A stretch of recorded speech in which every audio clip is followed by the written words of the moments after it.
¿Fue la batalla de Lepanto la más alta ocasión que vieron los siglos, como escribió Cervantes? Fue, desde luego, la última gran batalla de la antigüedad, tanto en su concepto como en su desarrollo. Fue también el combate más cruento hasta la fecha. Nunca antes se había peleado con tanto ardor ni derramado tanta sangre. ¿Qué no fue Lepanto? Ni una victoria en vano, ni una nota a pie de página en los anales de la historia. De acuerdo que el Imperio Otomano tardó poco en reponerse de la derrota y su posición en Oriente no se vio amenazada en siglos. Pero cierto también que tal imperio hubo de renunciar para siempre al control del Mediterráneo y al asalto de la Europa cristiana. Por si fuera poco, la derrota turca supuso el fin de años de experiencia de mar. Esto explica el alborozo con que pescadores, campesinos, artesanos y comerciantes recibieron la noticia de la victoria de la Liga Santa. La pesadilla de generaciones se acercaba a su fin. Tras Lepanto, la expresión «moros en la costa» quedó reducida a eso, una expresión, en lugar de una voz de alarma. Normal que para aquellas sencillas gentes la batalla sí supusiera la más alta ocasión que vieron los siglos. Igual para incontables poetas, cronistas y pintores que inmortalizaron la gesta. Materia narrativa no habría de faltarles. Lepanto enfrentó a la mejor infantería del mundo, los tercios españoles, contra la mejor infantería del mundo, los jenízaros turcos. Más todavía, la calidad de los mandos que presentaron pelea, de un lado y del otro, es de difícil parangón. ¿Una batalla como cualquier otra? De haberse impuesto el poderío turco, no tendríamos tantas dudas de que Lepanto fue un momento decisivo en nuestro devenir histórico. 450 años después, sigue habiendo mucho que conmemorar.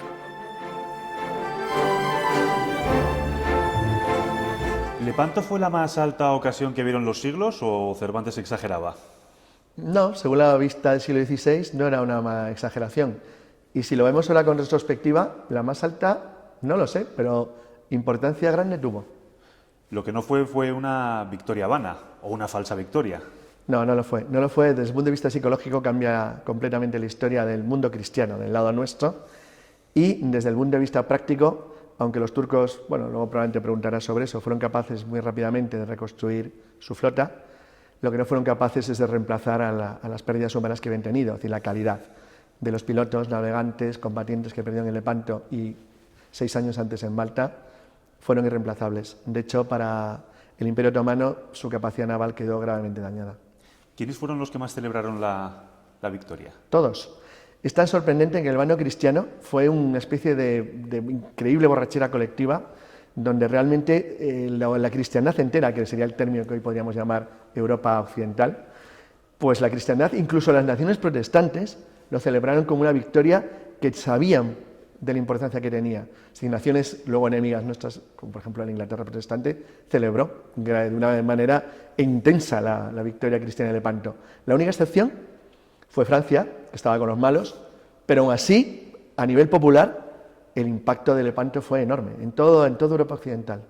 Francia ni estaba ni se le esperaba No, estaba con los malos, de hecho, los franceses estaban aliados con los turcos. Y bueno, el embajador de Francia acude personalmente al sitio de Trípoli en 1551.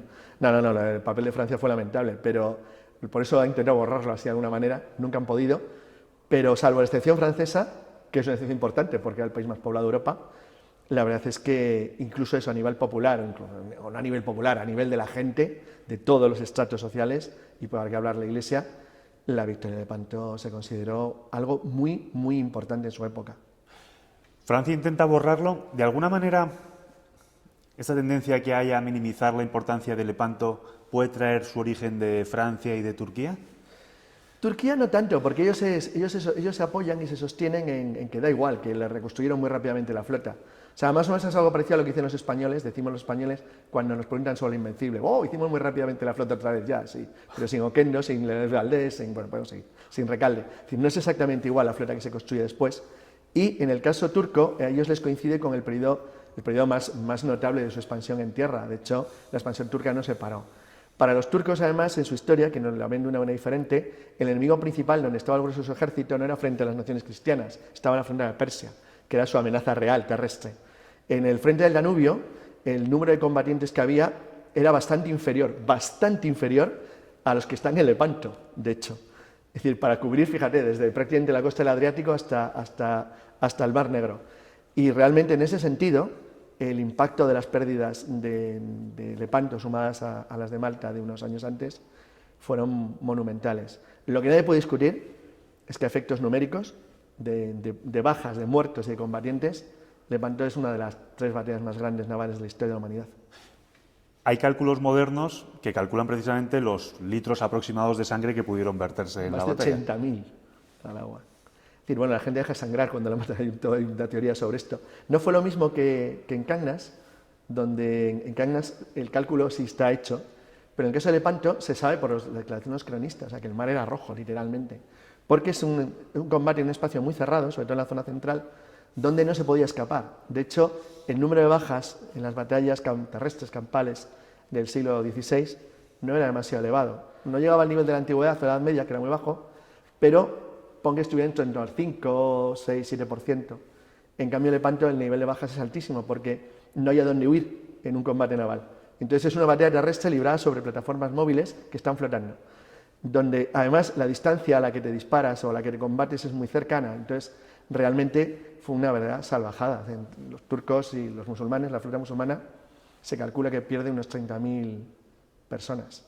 Eso es una barbaridad en una batalla naval. Es curioso, muchos de ellos no sabían nadar. Sí, era muy frecuente. Sí, porque los alistamientos, sobre todo de las tropas que hacen combate como de infantería, los soldados embarcados, no tenían por qué venir de zonas costeras, venían del interior muchos de ellos y no tenían ni idea de cómo se nadaba. De hecho, ahora nos puede parecer increíble, pero había incluso marinos que no sabían nadar.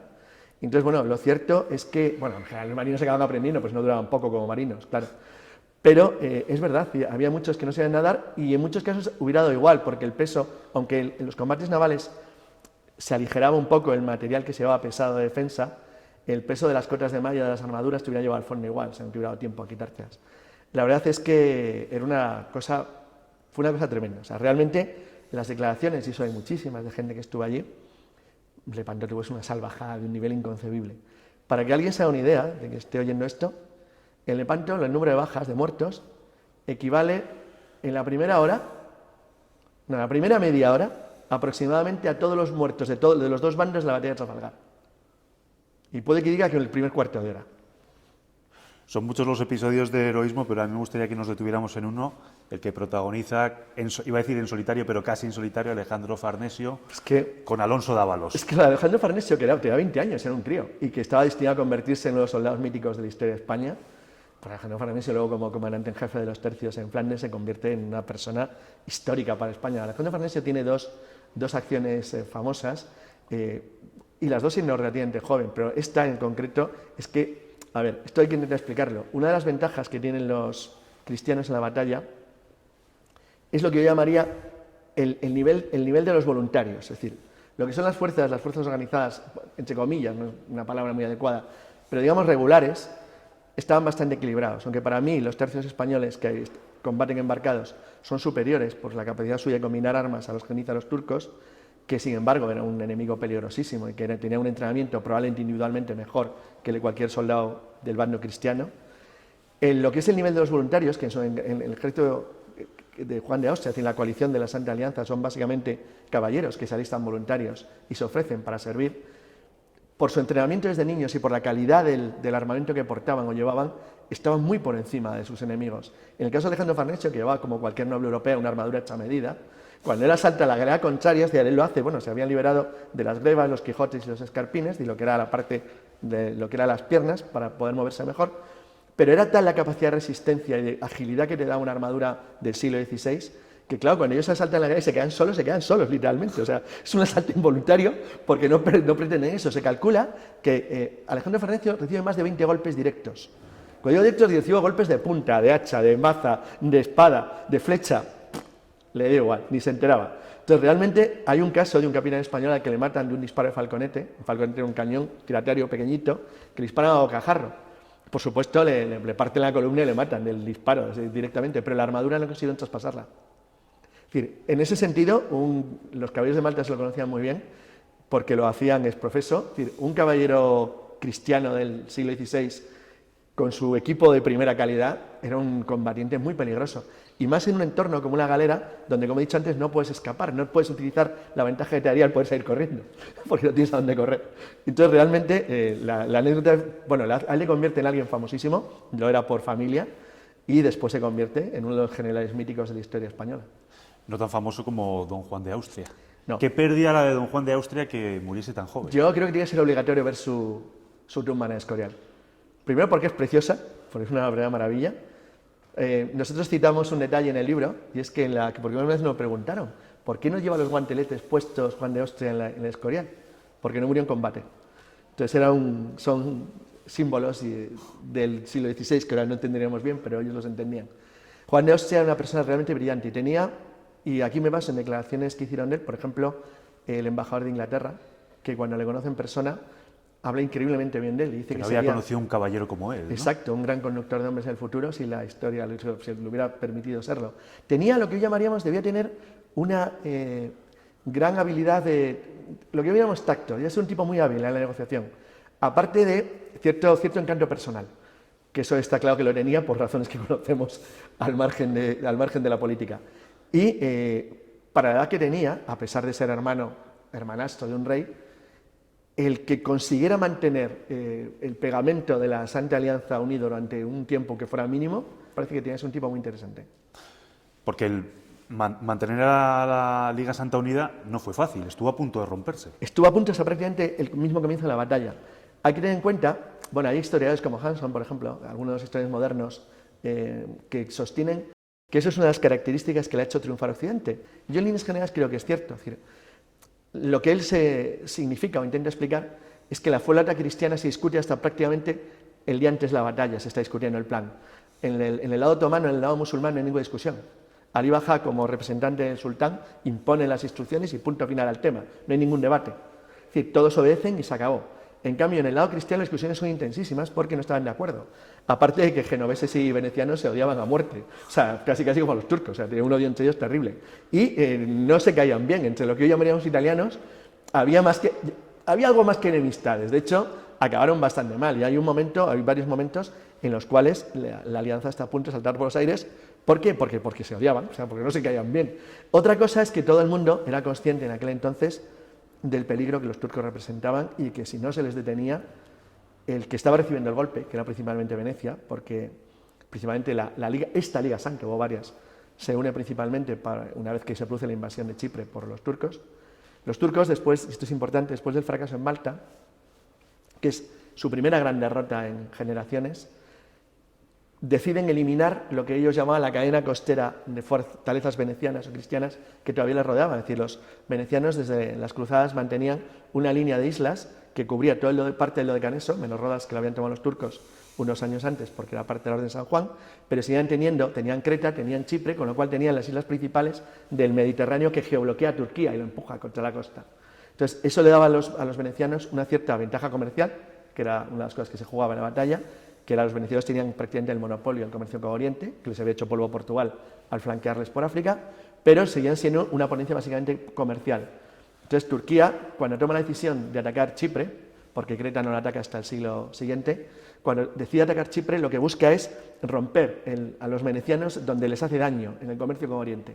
Entonces Venecia es la nación atacada realmente, pero para el resto de la Liga Cristiana, porque el que intenta hacer la amalgama es el Papa, porque el dinero al final, la pasta la pone España, que es las cosas como son, lo pone Felipe II, para España la amenaza principalmente era corsaria. Es decir, para España el problema era que los turcos apoyaran aún más a los jefes corsarios, a los reizuelos corsarios del norte de África, que eran una verdadera pesadilla en la costa española, en las Baleares, en Sicilia o en Nápoles, que eran parte de la monarquía hispánica. Y por lo tanto, todos tenían algún interés que defender en hacer una alianza, aunque fuera temporal, porque todos eran conscientes de que eso no podía durar mucho, pero intentar detener a los turcos como fuera, porque era una amenaza ya muy seria. De lo hablado podemos deducir que Lepanto no se puede explicar haciendo abstracción del elemento económico, del factor económico y del miedo de la población. Claro, exacto, y además son buena combinación.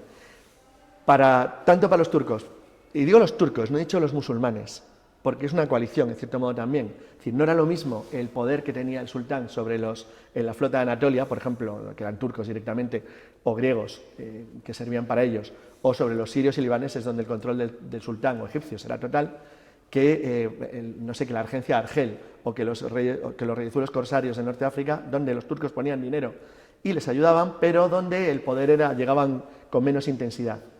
En cambio, para los cristianos, el factor económico, sin embargo, era fundamental, era el control de las rutas comerciales con Oriente. O sea, si el monopolio que habían roto los portugueses flanqueando a los venecianos, los turcos lo tomaban entero, los europeos seguían necesitando, en cierto modo, cosas que venían de Oriente. Con lo cual, todo ese enfrentamiento hace que al sultán le compense el arriesgarse a una ofensiva contra las naciones de Europa Occidental. Para los cristianos, aparte del tema comercial, que era importante, había también un tema de un verdadero pavor. Cualquiera que conozca la costa española, actualmente entre Almería y Tortosa, sabe perfectamente que las ciudades españolas, salvo Cartagena, que es una base naval, y Valencia, que es una ciudad grande, están prácticamente en su totalidad fuera del mar. Es decir, los turcos llegan a atacar en el siglo XVII Villena. Es decir, las incursiones berberiscas eran tan intensas, había tal pánico, se refleja por ejemplo el Quijote muy bien, es decir, había tal miedo en la costa, es decir, que realmente había una verdadera sensación de auténtico pavor con lo que eran los raids constantes de los berberiscos en las costas españolas. ¿Para qué hablar de Sicilia o Nápoles, que eran atacadas a diario, literalmente? Entonces, claro, esto era un factor que también influía en intentar acabar de una vez por todas con esa amenaza, porque no era sostenible ya. Había llegado un momento que además no se conseguía acabar con ella, porque aunque tomaras las plazas de Norte de África ocasionalmente, las acabas perdiendo al cabo de un tiempo. De hecho, después de Lepanto, Túnez se conquista de nuevo para volver a perderlo después. Al Imperio Otomano y a la Liga Santa no les queda sino batirse en Lepanto. ¿Fue una batalla deseada? Sí, fue una batalla buscada. A ver, el caso cristiano es tradicional. Los occidentales es nuestra forma de hacer la guerra, pero de siempre. O sea, ahí es lo que... Esto teníamos ya en teoría de la guerra, ¿no? Pero forma parte de la mentalidad nuestra y de la forma nuestra de concebir el mundo. Los cristianos fueron directamente, desde que se crea la Liga Santa, lo que llamábamos buscar y destruir a la flota enemiga. Pero por dos razones. Una económica. Es decir, costaba muchísimo mantener... La flota cristiana era inmensa. Es la mayor flota creada por Europa en la historia. En la historia, literalmente. Entonces, es muy difícil mantener eso con lo que significa de comida, agua, provisiones, municiones, de tiempo en el mar. Las galeras no podían estar en el mar todo el tiempo. Había lo que se llamaban meses de mare apertum y de mare clausum, porque se movían mal en invierno, porque tenía el calado muy bajo, las tempestades y el mar las podían dañar, podía perderse la flota por un accidente que sería lo peor del mundo. Con lo cual, la batalla se da justo en el límite, en el otoño, antes del otoño, pero... Es decir, a principios del otoño, pero no mucho tiempo antes del comienzo del invierno, con lo cual era un momento que si la campaña duraba mucho, puede que la alianza se disolviera como un azucarillo, pero simplemente porque no había dinero para mantenerla o porque el riesgo de sostener la flota en el mar era excesiva. En el lado turco ocurría exactamente lo mismo. Nosotros hablamos de la Liga Santa, pero aunque la alianza era más sólida porque Alí Bajá tenía más fuerza de mando sobre su flota era una flota combinada. Había flotas egipcias, flotas argelinas, tripolitanas, de Trípoli, Libia, de Levante me refiero a Siria y Líbano, aparte de turcos. Con lo cual, claro, una flota también que formó una amalgama de pueblos, que de hecho entre ellos le pasaba como los cristianos, hablaban varias lenguas. De hecho, ellos hablaban en turco, pero solamente el entorno de Alí Bajá. El resto hablaban básicamente o en griego, curiosamente, o en árabe. En tanto que los cristianos hablaban también un grupo de lenguas diferentes. Entonces, bueno, era también una alianza. Es verdad que en ese sentido era un poco más sólida que la cristiana, pero no mucho más.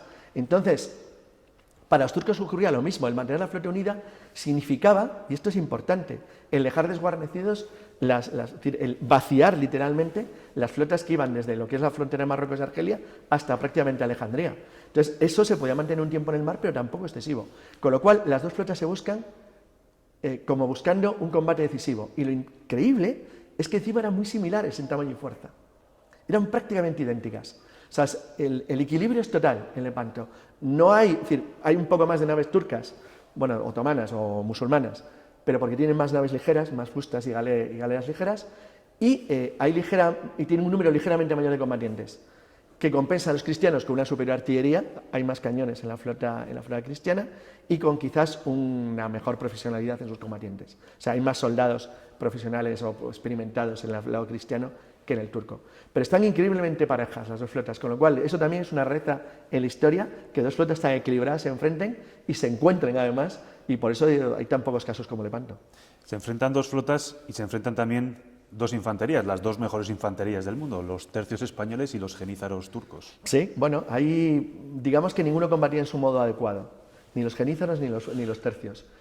Los tercios tenían mayor experiencia en combate naval tal vez que los genízaros, no porque los genízaros no combatieran habitualmente en el mar, sino porque desde principios del siglo XVI, desde los años 30 finales, era habitual que hubiera tercios embarcados, lo que es el antecedente actual de la infantería marina. Eso no ocurre en Lepanto, aparte de los tercios embarcados, se embarca infantería estándar, o sea, se coge a los tercios que hay y se les sube a los barcos. Luego, además, de una manera muy inteligente, para reforzar las galeras de toda la flota, Juan de Austria adopta la decisión de distribuir la infantería española, hablo española en término amplio, Sí. hablo de monarquía hispánica, pueden ser napolitanos, sicilianos o de lo que hoy son los reinos españoles, en las galeras de toda la flota para equilibrar y reforzarlas, lo cual fue una medida muy acertada, porque cuando se producen los choques, en líneas generales la infantería en conjunto estaba mejor equipada la flota cristiana, pues estaban mejor distribuidos. En tanto que los genízaros estaban principalmente acumulados en las galeras que eran propiamente turcas, no combatían en las galeras egipcias o argelinas. Entonces eso, aunque había algunos, pero entonces eso le daba una ventaja bastante notable a la infantería cristiana. Por otro lado, para los genízaros, al igual que para los tercios, era una batalla igual de incómoda, no era su medio ideal, pero lo que sí es verdad es que los turcos, es una cosa curiosa, porque tenían armamento de infantería de fuego, de armas de fuego modernas tan eficaz como el cristiano, seguían confiando mucho en sus arcos compuestos de hueso, que eran una maravilla, no dejaban de ser los descendientes de arqueros nómadas que habían llegado allí en el siglo XIII, y seguían confiando en los arcos, en la arquería, que se demostró muy ineficaz frente a la arquebucería cristiana, muy ineficaz. De hecho, uno de los elementos decisivos para mí de la victoria es que el apoyo de fuego en los asaltos a las galeras de las tropas cristianas fue muy eficaz, o sea, barría con mucha eficacia las arrumbadas y las zonas de concentración de la infantería enemiga. Entonces, cuando se pasaba al abordaje, había ya una ligera ventaja. El gran capitán no participa por razones biológicas y cronológicas, pero sí que está presente de alguna manera. Sí, lo está. Lo está, bueno, vamos a ver, el gran capitán es el primer capitán español que se enfrenta en Cefalonia con los turcos de una manera importante, y eso se suele olvidar. Es verdad que fue una alianza con los venecianos muy pequeñita, pero marcó una especie de pauta. Y sobre todo, marca algo muy interesante, y es que se pasan a respetar profundamente, tanto los españoles a los turcos como los turcos a los españoles. Eran conscientes ambos imperios de que se enfrentaban a la cabeza rectora del contrario, lo cual es una cosa realmente interesante, porque en la práctica, en el caso español, no se vuelve a dar, porque alguien puede decir, hombre, se da en el sitio de Viena, sí, pero a pequeña escala. La participación española en los sitios de Viena, en el primero, es verdad que es importante, pero tampoco era el objetivo decisivo de los turcos. Los turcos, aunque hubieran ocupado Viena, pues probablemente se hubieran tenido que retirar, y tampoco podían romper la línea del Danubio tan fácilmente. Entonces, los turcos eran conscientes de sus limitaciones, pero los cristianos también. Entonces, realmente eso, ahí yo creo que, luego supongo que le vas a preguntar, se venir, pero ahí el que tiene una participación decisiva es Álvaro de Bazán. Álvaro de Bazán tiene una participación. No se explica el éxito sin Álvaro de Bazán. Es imposible. Y la tiene porque conoce muy bien la guerra en el mar. Álvaro de Bazán se embarca con 14 años. ¿Qué lo dices? Que te meten una guerra con 14 años, bueno, te quitan la plata por potestad, pierdes al niño, bueno, te hacen de todo. Entonces, bueno, le embarcan con 14 años para se embarca con su padre, ¿no? Sí, claro, para que se vaya a seguir. A él le llaman al principio el joven, porque, entonces, bueno, para que se vaya acostumbrando a lo que es la guerra naval, que era una guerra bastante desagradable.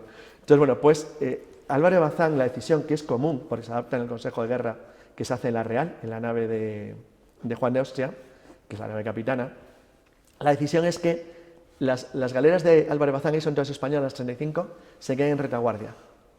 ¿Por qué? Porque considera, como habían repartido parte de la infantería, tanto entre las naves venecianas, genovesas y napolitanas, sicilianas y españolas, la idea de que el grupo de Álvaro de Bazán, con su experiencia en guerra naval, se quede detrás, es por una sencilla razón. La idea es que, como las tres alas de la flota cristiana se enfrentan a tres alas similares de la flota turca, los dos atacan una especie de media luna, que va desde el Golfo de Lepanto, es decir, que toca desde la tierra, donde estarían, en el caso cristiano, es donde estarían los venecianos, y cerraría en el mar, que es donde estarían, en el caso cristiano, los genoveses, y en el caso turco sería exactamente igual, pero estarían donde estarían frente a los genoveses los argelinos, y acabaría con las naves levantinas en el lado que estarían frente a los venecianos. Como los núcleos centrales eran los más sólidos, y se daba por hecho que es donde se iba a resolver la batalla, se toman dos decisiones muy curiosas por parte de los cristianos. Me quedo primero con lo de Bazán. Bazán se queda detrás con la reserva. ¿Por qué? Se decide crear una reserva porque se piensa que si tú tienes una reserva móvil, puedes ir a los lugares más amenazados, donde las cosas vayan mal. Pero aunque durante la batalla Álvaro de Bazán lo va haciendo, y sobre todo va mandando hombres a la zona central, donde está la realidad sultana enfrentadas y donde se está resolviendo la batalla en un combate terrestre sobre plataformas que flotan, se da cuenta que algo ocurre en el lado derecho, en el lado que da al mar abierto. Ve que algo pasa y ve que los genoveses se están moviendo hacia mar adentro y que empieza a haber un hueco. Entonces él, sin saber exactamente lo que está ocurriendo, percibe que ese hueco puede ser un problema y decide taponar ese agujero. Con lo cual se adelanta, pero por escasos minutos, a la maniobra de Uluk Ali, que es el que tiene enfrente, que son los argelinos, que intentan hacer un amago de salida hacia mar abierto para mover a los genoveses y luego cambiar rumbo para atacar la zona central, aprovechando el agujero que habían generado los genoveses al moverse con su engaño. Entonces, Álvaro de Bazán lo ve y al taponar ese hueco decide la batalla. Porque los argelinos de Uluk Ali, que hacen una maniobra magnífica, ¿no?, habían perdido mucho tiempo intentando destruir las naves de la Orden de Malta, que solo eran 4, pero que eran duras de pelar, y luego, en la maniobra que les sale bien, pero cuando llega ya a la zona central para intentar apoyar a Ali Baja, ya está taponada por las galeras de Álvaro de Bazán, y es el que consigue escapar, la retaguardia de Uluk Ali consigue salir. Es la única parte de la flota turca que se salva. Hablamos de la calidad de los mandos de la Liga Santa y lo hemos personalizado en Álvaro de Bazán y en Juan de Austria. Pero en el lado otomano no andaban cortos tampoco de calidad. Bueno, antes que nada, en el cristiano, tanto Veniero como Andrea Doria eran combatientes experimentadísimos, eran muy mayores. Veniero tenía 70 años, llevan toda la vida combatiendo en el mar. O sea, y los de los Dorias, que era una dinastía de combatientes navales. Su hijo Yaneto, que era otro gran, se convierte luego en otro gran almirante, Yaneto Doria. Todos eran grandes almirantes, todos llevaban años combatiendo en el mar y todos se conocían bien. En el caso otomano, habían tenido una pérdida muy triste para ellos, no para nosotros, que es que su principal comandante de galeras corsarias, que era Dragut, había muerto en el sitio de Malta, con lo cual el mando de lo que eran las flotas berberiscas recae en Uluk Ali. Para mí un combatiente de primera, pero yo le colocaría un escalón por debajo de Dragut. Dragut era un marino formidable. En cambio, Ali Baja hacía un papel muy parecido al de Juan de Austria. O sea, lo suyo no era la guerra naval, pero hacía falta alguien de alto nivel para poder mantener unido aquello, como si fuera un pegamento, porque si no, eran todos muy chulos, que aún así hubiera hecho lo que hubiera dado la gana. Eran navegantes muy buenos, sobre todo, para mí los mejores los berberiscos, eran los mejores. Primero porque conocían muy bien a sus enemigos cristianos, y segundo porque aunque en Lepanto da igual ese conocimiento, su pérdida tuvo unas consecuencias enormes porque eran los que conocían bien las zonas de agua de las costas cristianas, donde poder fondear, conocían las costas al dedillo, eran pilotos excelentes. Entonces toda esa gente que muere... Ese es el gran efecto de la victoria. Claro, ¿no? toda esa gente que muere en Lepanto nunca más va a volver a atacar Sicilia, Nápoles, Alicante o Murcia, porque la palman allí. Pero no la palman ellos, la palman sus capitanes, sus segundos, sus marineros, sus especialistas, los que conocían el mar de verdad del territorio cristiano, mueren todos en Lepanto, pero todos, literalmente. Y luego además, con otro agravante, es que incluso pierden los galeotes. O sea, es decir, cuando los cristianos liberan a los 15.000 prisioneros, le estás liberando a la fuerza de motor de las galeras. Les acabas de quitar 15.000 remeros. Y dices, bueno, eso significa mucho, significa todo. Significa que tienes que volver a capturarlos. O tienes que meter a gente que no sepa nada, es decir, que de dónde lo sacas. Entonces, realmente el daño humano es que al liberar a los prisioneros cristianos estás dejando sin motor a las galeras. Las galeras no iban solo a vela, iban a remo principalmente. El motor eran seres humanos. Entonces, el daño es, por un lado, el humano, las pérdidas que hay, que son gigantescas. Luego, la calidad de las pérdidas que hay. Y lo tercero, los efectos indirectos, como este. Fíjate, no tanto, por ejemplo, el material de artillería, que los venecianos ni lo subastaron, porque era una porquería. Consideraban que era muchísimo mejor artillería europea, la cristiana.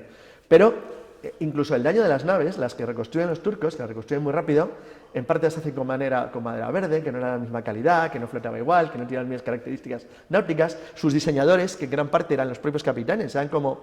A ver cómo explicar esto.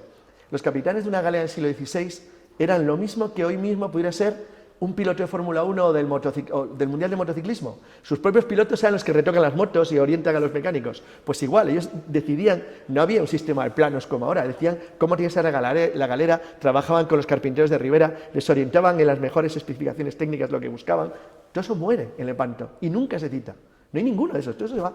Hay 30.000 menos de todo eso. Entonces, es decir, al final tienes gente que sabe hacer un barco, sí.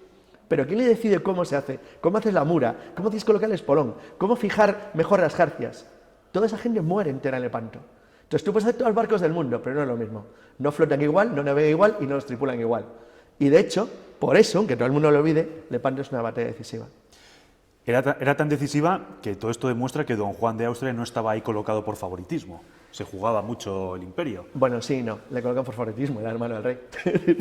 Pero no solo porque fuera Pero hermano no, del pero rey. bueno, tengo que el rey fuera idiota y no nombra a un tonto. O sea, vamos a ver, se nombraba gente normalmente. Vamos a ver, voy a poner el ejemplo de Arma Invencible porque se entiende mejor, en la Armada Española contra Inglaterra. Cuando dicen que Minas Sidonia era un inútil. Pero le nombran por la misma razón que a Lord Howard en el lado inglés, que era otro inútil. Dice que pero nadie lo cita. Dice, bueno, ¿y por qué? Porque lo que hacía falta era alguien que tuviera un altísimo linaje, una vinculación directa con la corona o con el poder, porque si no, tipos como Álvaro Azán, Beniero o Doria, lo mismo hubieran acabado matándose. En cambio, con alguien por encima, con tanto poder y tanta fuerza, había alguien superior. Eso ahora no se entiende bien, pero sí se entendía muy bien. Entonces, en el Armada Invencible ocurre lo mismo, es decir, podría ser un inútil Medalla Sidonia, pero incluso Recalde, Valdés o Kendo, cuando se produce la discusión de Plymouth, le obedecen, porque está próximo al rey y la ha nombrado al rey. Entonces, eso era esencial para mantener unida una flota multinacional y tan compleja como las que se enfrentan, los dos lados, como las que se enfrentan en Lepanto. Ali Bajá, él reportaba directamente al sultán, no tenía nada por encima. Y el sultán era el comendador de los creyentes, o sea que estaba directamente unido a ellos, no había más historia. Entonces, tú podías ser un chulo capitán de galeas argelino, o el bey de Trípoli, o de Alejandría, pero ahí te callabas, porque sabías que la persona que tenía encima tenía poder sobre tu vida y sobre tu muerte, o sea, directamente. Entonces, realmente, la labor de la elección de Juan de Austria va por ahí. Es decir, hacía falta alguien que estuviera muy por encima de la gente y que además no fuera tonto. Fíjate que, repito, era jovencísimo, y aunque había combatido las Alpujarras unos años antes, pero no había sido una guerra en la que pudieras decir que hubiera hecho un bando especialmente brillante o que hubiera destacado. Lo hizo muy bien, se demostró que era un tío competente y se demostró algo muy interesante, que los experimentadísimos capitanes españoles de la época le tenían en cuenta, se valoraban su opinión, lo cual quiere decir, lo que he dicho antes, era una persona sensata, muy bien formada y además con una cierta capacidad personal de mando. Sinceramente, fue una buena elección la de Juan de Austria. ¿Y ordenó o no ordenó que se cerraran los espolones? Bueno, esta es una discusión eterna. Yo soy de los que piensa que sí, a ver, pero no que lo ordenara. Intento explicar un poco. Durante milenios, porque Lepanto es casi el punto final a una historia de 3000 años, las galeras atacaban principalmente de proa. O sea, el objetivo era buscar chocar la proa contra el barco enemigo para clavarle el espolón que iba en la parte delantera y quedar de esa manera hincado, de alguna manera, destruido la flota enemiga, a la que al no poder moverse tú podías asaltar como si fueras infantería, que es lo que eras en ese momento. Ese era el sistema básico de la táctica naval desde la época romana y cartaginesa. Por poner un ejemplo, consistía básicamente en hacer maniobras que permitieran embestir a las flotas contrarias, con lo cual el espolón era un armamento que se consideraba todavía decisivo. Sin embargo, los cristianos tienen una idea diferente. Durante los consejos de guerra que hay antes de la batalla, a Juan de Austria se le plantean dos cuestiones. Una, el utilizar unas naves nuevas que tienen los venecianos, que son las galeazas, que eran plataformas de artillería, especie de galera pesada, que llevaban una especie de torretas que eran giratorias, donde podías colocar los cañones apuntando en todas las direcciones. Aunque la torreta no girara, tú podías tener una especie de castillito de proa con cañones que, a diferencia de una galera normal, que solo podéis disparar a proa o popa porque a los lados estaban los remeros, salvo la artillería ligera, lo que era la artillería móvil, en el caso de las galeazas te permitía disparar en cualquier sentido.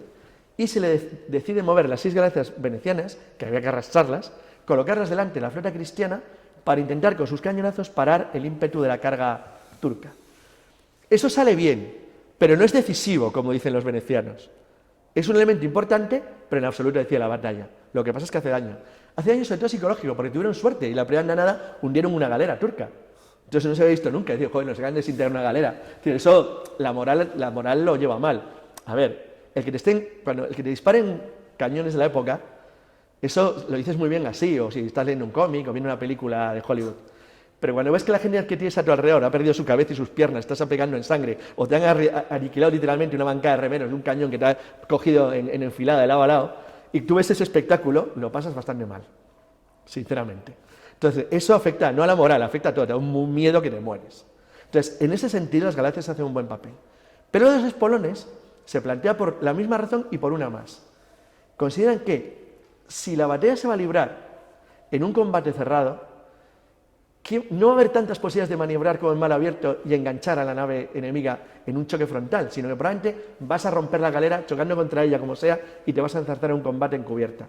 En ese sentido, si se hace así, ¿Por qué no arriesgarse un pequeño detalle? Que es, si quitamos los espolones, la artillería nuestra, que sabemos que es mucho mejor que la de los turcos, va a permitir disparar en un ángulo ligeramente más elevado, al perder peso frontal. Con lo cual, aunque perdamos algo del impacto de choque, les vamos a poder cañonear con más facilidad. Eso es lo que dice la leyenda, y eso es lo que parece que fue la realidad. Entonces, es muy probable que, si no en todas, en una parte de la flota notable, los capitanes decidieran, probablemente a lo mejor se dejó incluso en la elección, el eliminar sus espolones para permitir un tiro de alcance más largo, en ligera curvatura, de sus cañones y utilizar la artillería frontal con más eficacia. Y desde luego, lo que sí es verdad es que cuando llega el choque central, el daño en la flota turca no era decisivo, pero estaban dañadillos, les habían hecho daño. Carlos, si España puso el dinero, y no solamente el dinero, sino más, Sí. ¿por qué la fama se la ha llevado a Italia? Bueno, Hoy, te estoy hablando de hoy. los combatientes italianos eran más. O sea, el número, si llamamos, a ver, esto hay que interpretarlo desde el punto de vista, esto no es presentismo. De hecho, yo esto lo estoy discutiendo ahora mismo. La palabra monarquía hispánica es muy bonita, es una estupidez. Todo el mundo decía España, así como suena. Todo el mundo decía España. No vas a encontrar monarquía hispánica en ninguna crónica, ni en Turquía, ni en Venecia, en ninguna parte. Verás que hablan de España. Porque dan por hecho que España integra también a Nápoles, a Sicilia, a Cerdeña, a Aragón, a Castilla y a lo que sea. España. Bueno, pues aunque es un término genérico, Italia existía con el mismo sistema de denominación. Desde la Edad Media se entendía que había 5 naciones en Europa. Dice, no son como las de ahora, ya lo sé, joder, dije. No son como las de ahora, pero se entendía que había 5 naciones. España, Francia, Italia, Alemania e Inglaterra. El resto eran otras cosas. Dice, ¿eso significa que una nación de estas podía tener ducados o estados soberanos? Sí, no tiene nada que ver. Era una especie de interpretación geográfico-cultural de la realidad. En ese sentido, Italia era una unidad.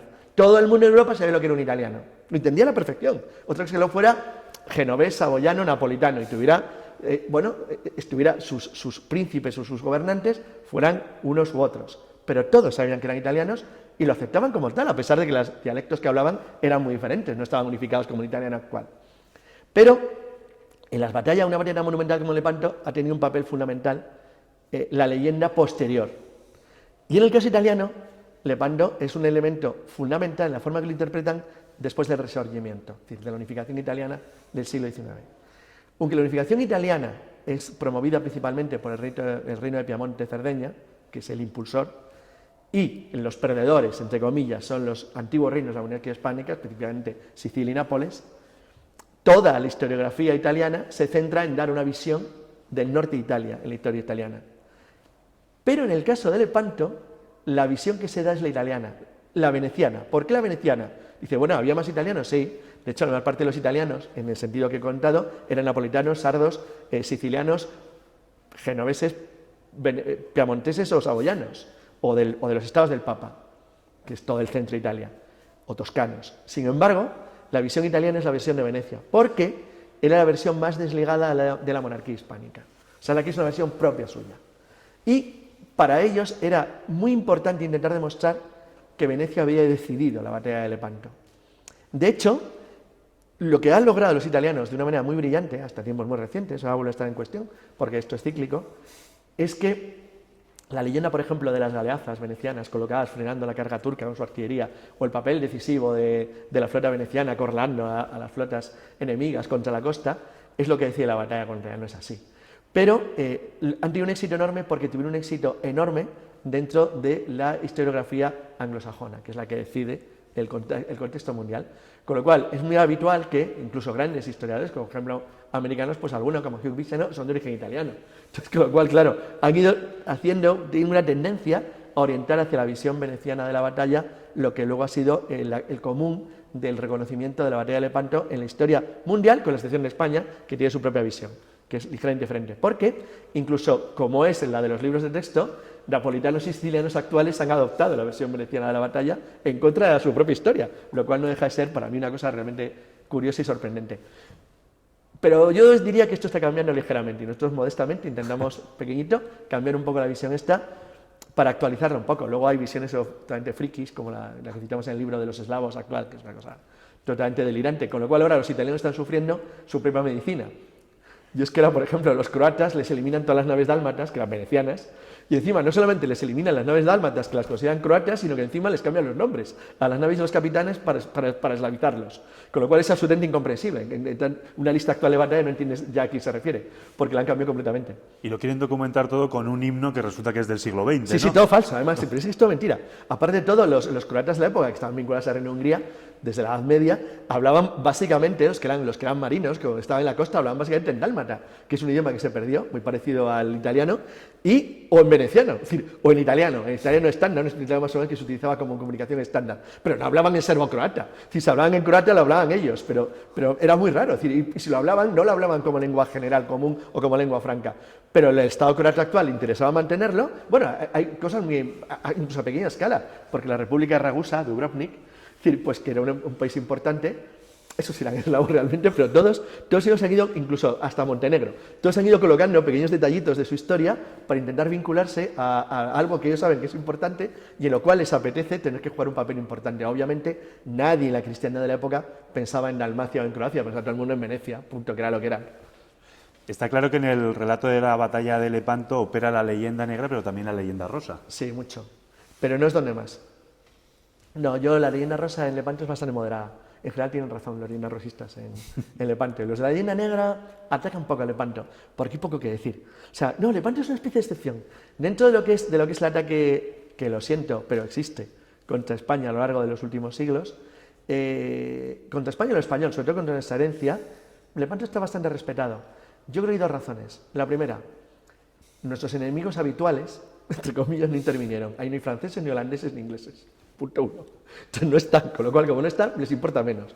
Y dos, nuestros grandes, es decir, nuestros excompatrios, nuestros grandes exagerados de las leyendas rosistas, en el caso de Lepanto fue una victoria tan abrumadora y tan aplastante que suelen tener razón. Es que curiosamente tienen razón. Es decir, realmente lo decide la batalla, la decide la infantería española, en el combate cerrado en el centro. El papel de Alborazán es decisivo, el mando de Juan de Austria se demuestra muy efectivo y realmente la tropa española combate muy bien, con lo cual realmente aquí poco que decir, es que realmente se aproxima mucho a la verdad la leyenda rosa, aquí es cierta. Esta es una pregunta que no le puedes hacer a todos los historiadores, a todos los divulgadores, porque algunos se lo toman mal, pero como tú eres amigo del canal te lo hacemos. ¿Y si hubiera ganado el Imperio Otomano? Nada, no hubiera cambiado gran cosa. Fue más importante la victoria del lado cristiano, fue más decisiva, lo explico. Si la Liga Santa pierde la flota, si hubiera perdido la flota, probablemente los turcos hubieran intentado hacer dos movimientos, casi con seguridad, pero eso no se sabe. El primero, hubieran incrementado los raids corsarios contra las costas españolas, italianas, sicilianas y napolitanas principalmente, y tal vez hubieran intentado un nuevo ataque a Malta o algún intento en fuerza, aparte de contra algún puerto, tal vez del sur de Nápoles, pero poco, porque, a ver, el problema que tienen los turcos en el ataque a Occidente es que no se podían sostener bien, ni en Sicilia ni en Italia del sur, porque era logísticamente muy complicado para ellos, aunque hubieran obtenido una victoria total, Y eso se demostró en Malta, es decir, tenían enormes problemas para atacar las fortalezas artilladas europeas costeras. Entonces era muy difícil, es decir, podías tomar algún puerto, pero es difícil, por ejemplo, tomar Tarento o tomar Nápoles, imposible, no podían. Segundo problema, en el caso occidental que nos afecta a nosotros, hubieran podido tener una oportunidad con los moriscos si Lepanto hubiera sido 4 años antes. Pero en la época en que se da la batalla, los moriscos ya habían sido extirpados del reino de Granada y llevados al interior. Con lo cual, una alianza con los moriscos dispersos por toda Castilla era imposible. Con lo cual, ¿qué hubieran podido intentar? ¿Más ataques corsarios? Sí, hubieran causado un daño terrible a las Baleares y al Levante español, pero terrible. Pero difícilmente hubieran podido intentar, por ejemplo, una acción costera contra el ejército turco, que era poderosísimo, no se podía enfrentar a los tercios en territorio español, o sea, no puedes, ni siquiera en territorio italiano. Es decir, no podía. Es decir, no hubieran tenido capacidad logística, pero yo sí creo que hubieran atacado con seguridad a Malta, probablemente, y hubieran incrementado los ataques contra Sicilia y contra Nápoles. Le hubiera costado unos 15 o 20 años más a los cristianos el poder reponerse de los daños y pérdidas que hubieran sido jorobados de verdad, pero jorobados. Hubieran hecho daño, pero difícilmente, exactamente igual que la flota cristiana no consigue nada en territorio enemigo, no hace nada, no tomas ningún puerto ni nada, pues difícilmente ellos hubieran conseguido nada en territorio cristiano. Hubiera sido más o menos igual. Eso sí, a las finanzas españolas se habrían hecho polvo. Le habrían hecho un daño económico muy gordo a un reino que luego iba a entrar en bancarrota. Es posible que hubiera acelerado la derrota en Flandes, pero por un tema económico, un tema monetario. Carlos Canales, muchas gracias por estas lecciones amenas de historia profunda. A vosotros.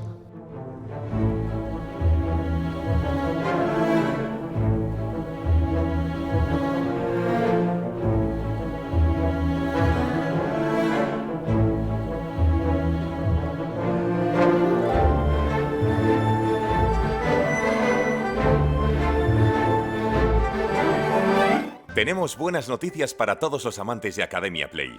Hemos desarrollado una app que ya puedes descargarte en tu móvil o en tu tablet. Dentro de la aplicación tienes toda la historia de España desde la prehistoria hasta nuestros días.